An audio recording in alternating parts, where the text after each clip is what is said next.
Olá, tudo bem? O objetivo da aula de hoje é tratar sobre os sofistas, pensadores também da Grécia Antiga, mas que foram bastante criticados por Aristóteles.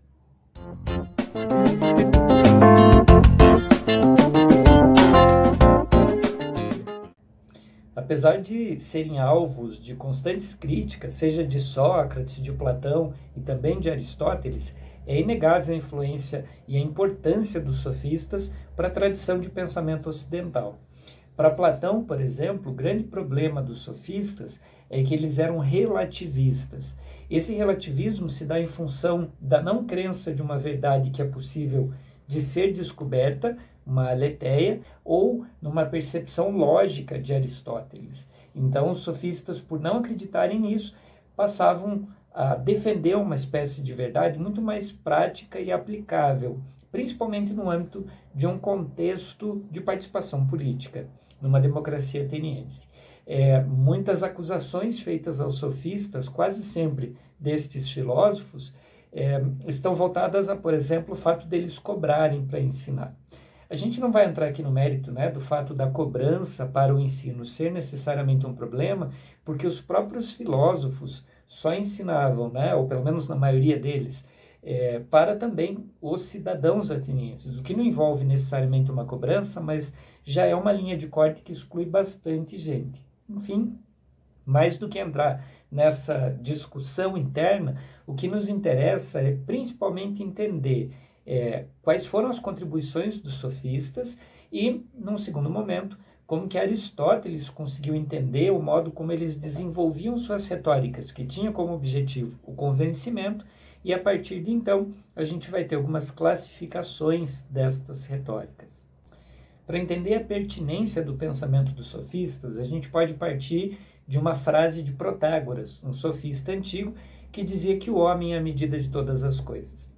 Protágoras, ao afirmar isso, mostrava que, numa visão especificamente oriunda dessa escola, a sofística, a verdade ela é mediada pela própria condição de atribuição que damos a ela, na crença que projetamos sobre ela, e que a verdade não passaria, então, de um processo de convencimento. Para os sofistas, o discurso de uma verdade existir e, por exemplo, ser possível, principalmente a partir de um discurso de um filósofo, era um jeito de pensar muito ideológico, muito ideal, muito distante da realidade, ao passo que no dia a dia a gente precisa de verdades muito mais concretas, e estas verdades concretas estão ligadas ao discurso, ao quanto a gente se faz convencer e o quanto essas verdades sobre nós também interferem no nosso dia a dia. Então, para os sofistas, a filosofia, no caso tal qual concebiam, ela deveria ter uma função prática, uma função voltada à participação pública e ao modo efetivo de que essa participação naturalmente tivesse o resultado intencionado pelo sujeito. Então, para os sofistas, a discussão deveria ter sempre esse caráter muito mais prático. É claro, a gente está pensando aqui nessa dinâmica que, inclusive nas escolas menores socráticas, também já havia reverberado, não nessa relativização da verdade, mas nessa tentativa de aproximar a filosofia ao cotidiano das pessoas. Aristóteles, porque acreditava que a verdade era possível, mediante a submissão dos nossos discursos e do nosso raciocínio a uma estrutura lógica, uma vez que essa estrutura lógica garantiria o acesso correto do pensamento à verdade, claro que também criticou bastante os sofistas. Há, inclusive, uma obra de Aristóteles, posteriormente compilada, unificada, então uma série de estudos de Aristóteles foram unidos ali numa obra que ficou conhecida como Órgano, e uma dessas, uma das seções, então, desse órgão é a Refutações Sofísticas, para que a gente consiga acessar a verdade e ter clareza também em nossos raciocínios, entender estes sofismas, nome dado a essas estratégias dos sofistas, que também ficou conhecido como falácias, nos ajudam a pensar melhor. Então, a ideia é passar alguns aqui destes sofismas ou falácias para que a gente aprenda a não errar. O primeiro sofismo que trabalharemos é o chamado argumento contra o homem, ou argumentum ad hominem. A ideia desse argumento sofístico, então, tem como objetivo desviar o foco da discussão, ao invés de tratar pela perspectiva das ideias e da discussão, que seria, por exemplo, o objetivo central de uma reflexão, ele se volta contra a pessoa, contra quem está refletindo. É uma falácia porque não tem sentido lógico, não segue uma estrutura lógica. Então, numa discussão, por exemplo, ao invés de você discutir ideias contra a pessoa, você desqualifica a ideia daquela pessoa porque é daquela pessoa, entende? Como se você estivesse querendo minar as bases da discussão de um outro lado, desqualificando aquela pessoa, dando a entender que, então, qualquer argumento que ela tenha é inválido porque vem dela. Então, esse é um tipo de estratégia sofística conhecida como argumento contra o homem. Uma segunda estratégia sofística é o apelo à autoridade.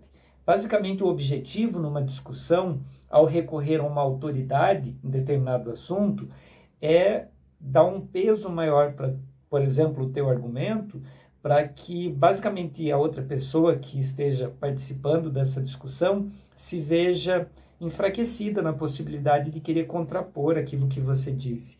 Então, apelo à autoridade é quando a gente apela para uma autoridade, então, dentro daquele determinado contexto do discurso que estamos estabelecendo, para tentar ganhar, literalmente, mais razão, ou para acessar mais a verdade, ou para deter mais essa verdade, uma vez que você não está sozinho falando isso.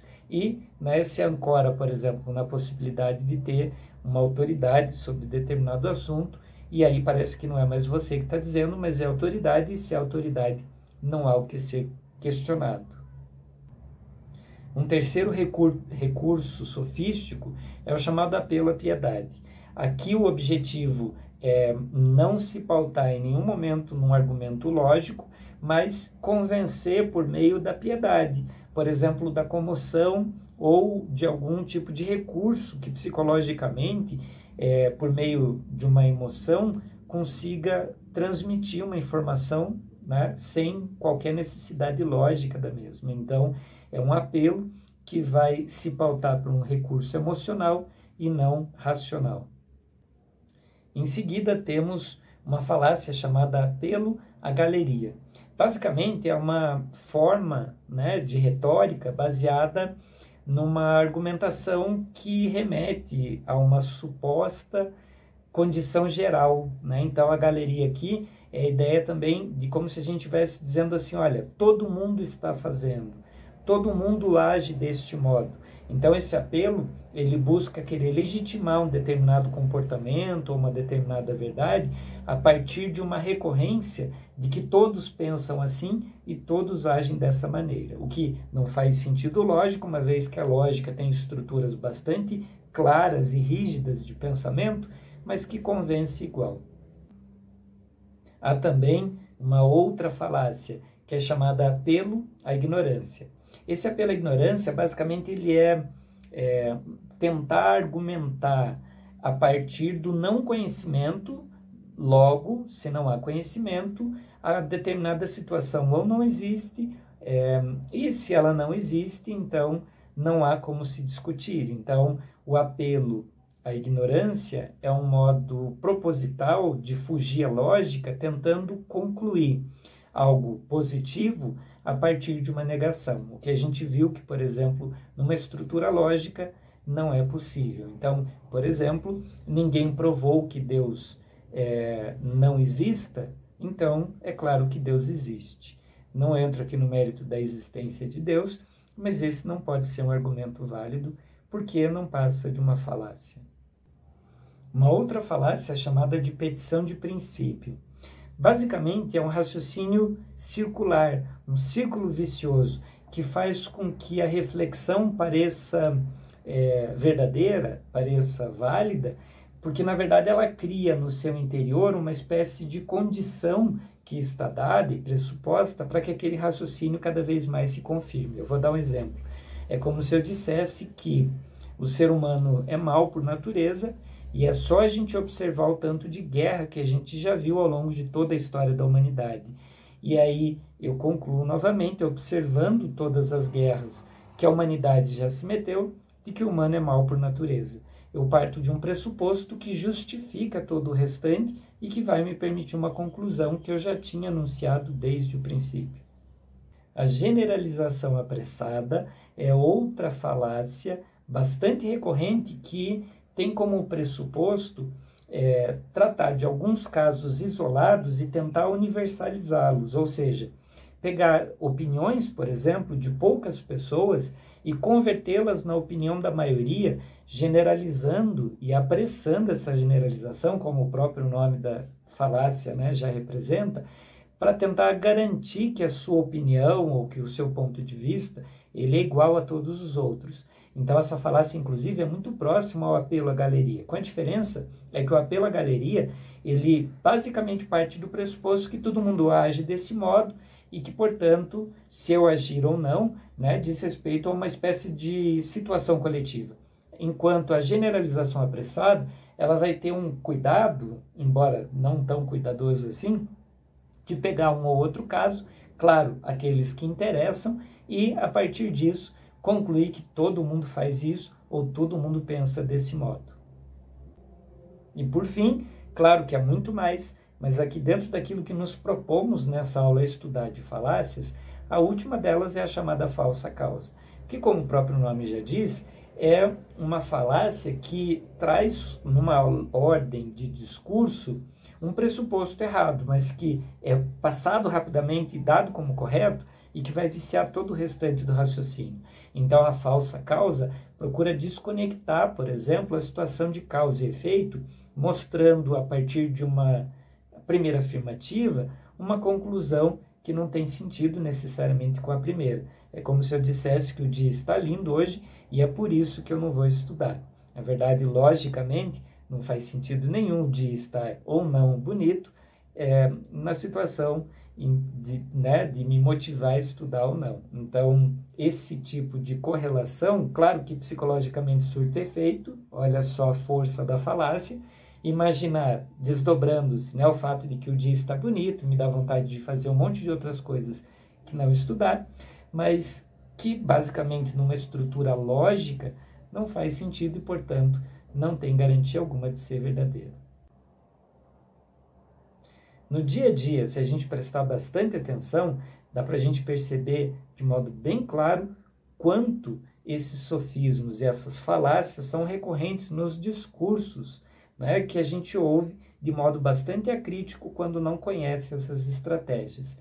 Vale bem a pena esse exercício, inclusive porque quanto mais a gente compreender tudo isso, mais próximo de um discurso verdadeiro e honesto a gente também fica.